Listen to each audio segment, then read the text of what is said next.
Hey guys, it's UFC 265. I want to give you guys a quick rundown of the card, and I want to give you guys my picks for this fight. I think that's important. I mean, it's fight week. It's time to make predictions, man. It's Wednesday. Let's get this thing going. So UFC 265. The fight's gonna happen on Saturday night, 8th of August, 4 a.m. in the morning for me because I live in Europe. But let's see. So Derek Lewis and Cyril Gahn are going to be fighting at heavyweight for the main event. That is definitely a fight that is worthy of being the main event. Derek Lewis is coming off a win against Curtis Blades, and Cyril Gahn is coming off a short win against what's that guy's name again? Who did he just beat? He beat that guy. It's kind of on my tongue. I mean, he beat Volkov, right? He beat Alexander Volkov, right? Yeah, okay, exactly. So he beat Volkov, right? So that gives him the opportunity to fight Derek Lewis on Sunday, and if he wins that fight, he gets to fight the champ. He becomes the interim champ. And the thing about interim champs is that they get a cut of the pay per view money. So that's the benefit of being an interim champ. It's good for your pockets, but it doesn't mean you're the champ. Francis is still a champ, but this kind of puts Derek Lewis or Silgan on the map and gives them more money for the fight, which actually builds the fight even more. So I don't know what Francis is mad about. Now, if you look at bantamweight, the co-main event, Jose Aldo and Pedro Munoz, I'm not really that excited for that fight. I could care less. I'm just being honest with you guys. I'm probably not even gonna watch that fight.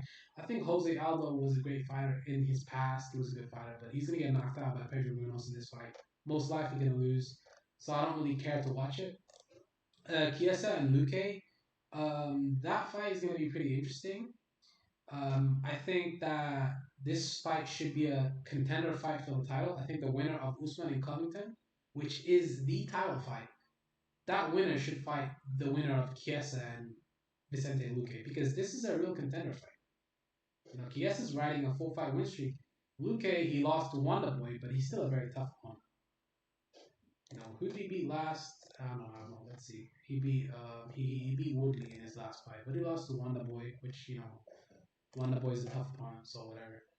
And then if you consider Tisha Torres, so Tisha Torres and Angela Hill, that's the next fight after that. Tisha Torres and Angela Hill. Okay, is that a contender fight? Probably not because of how stacked the women's strawweight division is. Um, Angela Hill is a very tough opponent. She's a very top striker. She's not really a grappler though, so she strikes a lot more than she grapples. That was very evident in the Michelle Watson fight where she got out grappled. But the special thing about Angela Hill is that she keeps evolving with every fight. She's a very special fighter. She's very intelligent, has high fight IQ. I am personally a big fan of Angela Hill. I like watching her fight. I think she's very aggressive and she comes forward and she likes to finish fights, and that's exactly what fans would like to see. And then we have a bantamweight fight with Casey Kenny. I'm aware of Casey Kenny because the last time I watched Casey Kenny was when he fought Dominic Cruz, and he lost that fight, right? But there's a thing about Casey Kenny. He said something about Megan Anderson that was pretty mean. He said he would have sex with her or something. But then Bobby Green and Rafael Fiziev is gonna fight. Rafael Fiziev actually really impressed me with his last fight. I mean, I didn't watch the fight. I saw the highlights on Instagram. I'm gonna be honest with you guys, man. I didn't watch the fight. I saw the highlights on Instagram, and he was pretty good. I mean, the guy was, he was throwing combinations. He has very good anti-wrestling tactics too. Bantamweight fight: Vince Morales and Draco Rodriguez. I don't really care about that fight. Sorry, guys. I don't know these two people. I don't know who they are. Light heavyweight: Alonzo Menifield. I've heard that guy actually. I think he got knocked out in his last fight, right? Didn't he get finished in his last fight? When he beat Fabio Sharan by submission actually. The submission artist. Oh, he got knocked out by OSB. Exactly. That's the fight that I was talking about. That's the fight that I was trying to remember. He got knocked out by OSB. Yeah. All right. Okay. Cool.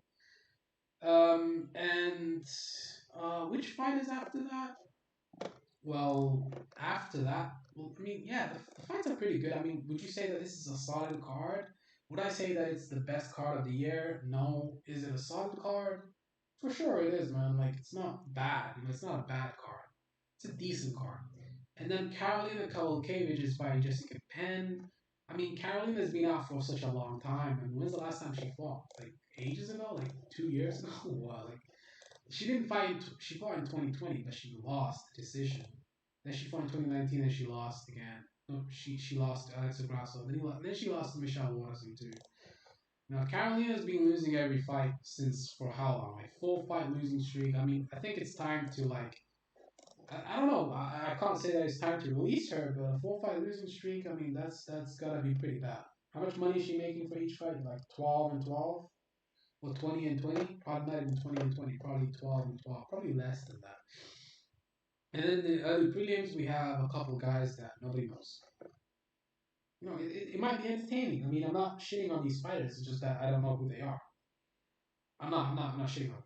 So let's talk more about the Derek Lewis and Cyril Gane fight. That fight is probably going to be the best fight on the card, except for Michael Chiesa and Luque. Maybe Angela Hill and Tisha Torres will get performance of the night.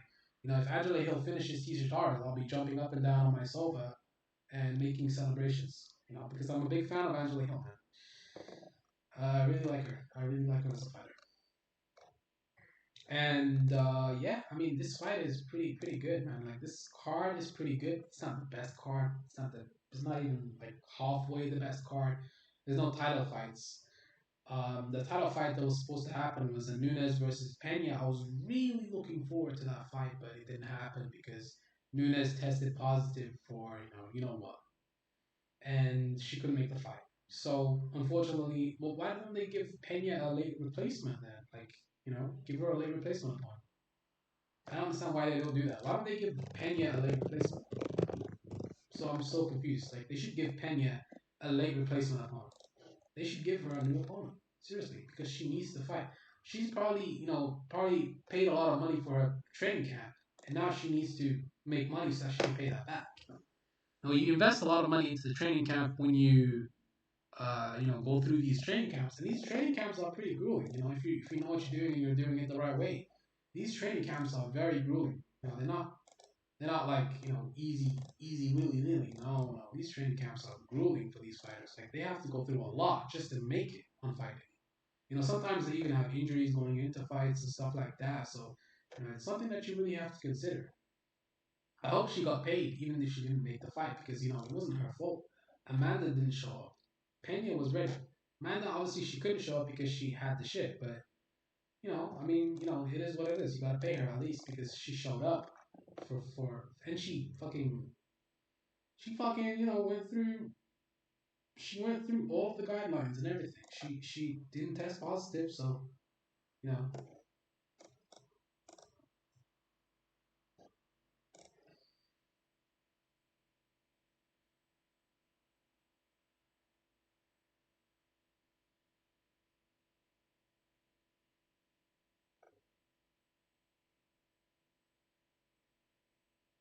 Oh, people are saying that the vaccination is actually going to be important now. But I'm not gonna speak on that because YouTube is a bit dicey. YouTube is a little bit dicey with that stuff, so I'm gonna stay right off that. Yeah, solid card.